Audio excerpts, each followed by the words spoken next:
एक नई सुबह है और नए काम, जहां शांत लग रहा है हर कुछ। पर क्या इस शांत दिखने वाले दिन में कोई बुरा साया तो नहीं मंडरा रहा झनक पर? क्योंकि झनक को जाना है अपने एड शूट पर, अनी को अकेले छोड़कर घर पर।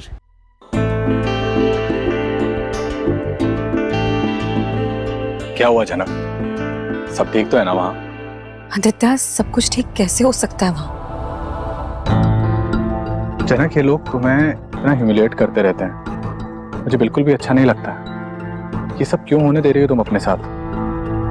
आप जानते तो हैं आदित्य कि मैं ऐसा क्यों होने दे रही हूँ अपने साथ। जानता हूँ, क्योंकि तुम बेहद प्यार करती हो अनिरुद्ध से।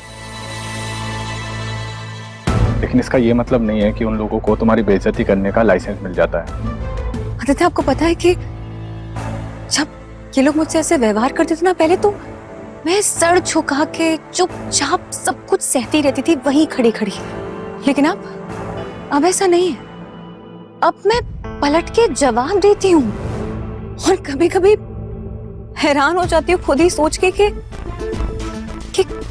चंद दिनों में कितना बदलाव आ गया ना मेरे अंदर। और ये तो शायद साफ झलकता भी है आदित्य को।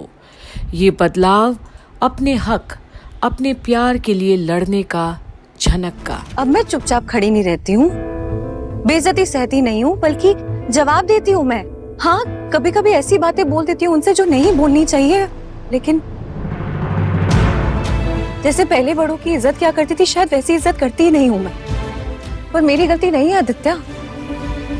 इन लोगों ने मेरी नजरों में अपनी इज्जत इस कदर गिरा दी है ना आदित्य कि मुझे बार बार धकेला, मेरे कैरेक्टर पे उंगलियां उठाई, मेरी माँ को इतना इतना गलत कहा। तो एक इंसान कब तक सह सकता है, कब तक चुप रहती मैं? आपको पता है आदित्य, अगर मैं चाहती ना तो मैं दुनिया की हर एक खुशी पा सकती थी, लेकिन नहीं, मैंने ऐसा कुछ भी नहीं किया आदित्य। मैं खुद बहुत दूर चली गई, क्योंकि मेरी जो दीदी है ना, अर्शी दीदी, उनका घर उजाड़ के मैं अपना घर नहीं बसाना चाहती थी। अगर वो दुखी रहती तो मैं सुखी कैसे रह सकती थी? मुझसे नहीं हो पाया। और कहीं ना कहीं आदित्य भी झनक की दिल की बात को समझता है। वाकई में अगर झनक अनी को पाना चाहती तो वो बहुत कुछ पहले ही कर बैठती। और सर जी जब तक खुश थे मैं उनके पास नहीं गई, मैं उनके साथ नहीं रही। लेकिन जैसी उन पे मुसीबत आन पड़ी, उनको मेरी जरूरत पड़ी, तो मैं कैसे नहीं जाती?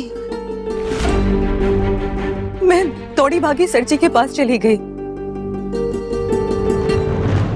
और ये नहीं होता अगर अर्शी दीदी उनका ख्याल रखती, उनकी तबीयत का ध्यान रखती, अपना कर्तव्य निभाती, तो शायद मैं नहीं आती। मुझे यहाँ रहने की जरूरत पड़ती ही नहीं आदित्य। और ये जो बोल रही है झनक आज आदित्य के सामने अपने दिल की हर वो दर्द को शेयर कर रही है, क्योंकि एक आदित्य ही है जो शायद उसे एक अच्छे दोस्त की तरह समझ पाएगा कि उसकी और अनी की आखिर क्या इक्वेशन है, जो बात कोई नहीं समझ पा रहा।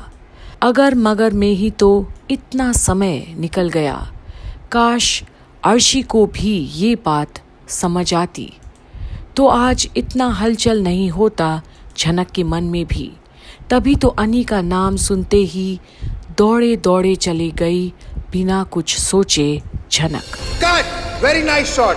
शॉट एक बार चेक करें। या श्योर प्लीज। अनिरुद्ध जी का एक्सीडेंट हो गया, ऊंचाई से गिर गए हैं। अनिरुद्ध किसी ऊंची जगह से गिर गया और उसे बहुत चोट आई है झनक। क्या? हाँ झनक, यहाँ पर हम सब मैनेज कर लेंगे, तुम जाओ।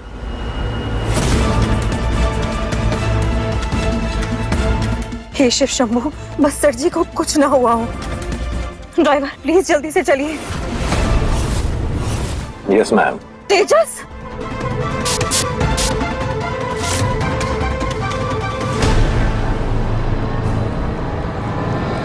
खलास। बने रहिए कंप्लीट बॉलीवुड पर झनक की सारी अपडेट्स के लिए। Please do like and subscribe to our channel to.